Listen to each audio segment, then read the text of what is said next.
पुणी ह्रास है सुना दर।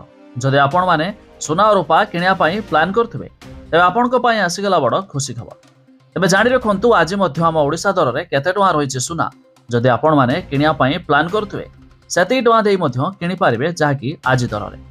जाना पूर्व वीडियो को लाइक करूँ, सब्सक्राइब करनथिले एवं सब्सक्राइब कर पाखर घंटी चिन्ह को दबाई दिंतु। तेज आम राजधानी भुवनेश्वर अर्थात ओडिशा दर में आज सुना 10 ग्राम प्रति 900 टଙ୍କା ह्रास देखा मिली। तेज शुद्ध सुना 24 कैरेट दाम रे 10 ग्राम प्रति 82,200 टଙ୍କା रही बेले 22 कैरेट दाम रे 10 ग्राम प्रति 80,600 टଙ୍କା देखा मिली। सेहीपरि दिल्लीर सरफा बजार में आज सुना 10 ग्राम प्रति 1100 टଙ୍କା ह्रास देखा मिली, जहाँकि शुद्ध सुना 24 कैरेट दाम रे 10 ग्राम प्रति 83,200 टଙ୍କା रही बेले 22 कैरेट दाम रे 10 ग्राम प्रति 81,700 टଙ୍କା पहुंची जाइए।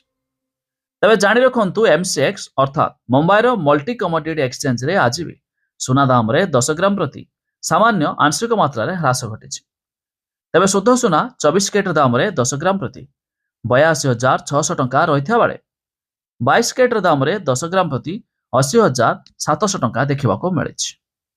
सेहीपरि रूपा 1 किलोग्राम पिछा आज 97,000 टଙ୍କା पहुंची जाइए। तेज जाणी रखु उभय सुना और रूपा जदि किणापी प्लां करुवे तेज यही दर दे आपण मैंने किपारे। तेज आपण मैंने केउ जिलू भिडियो देखुंत ता निहाती कमेंट करी जणाबे।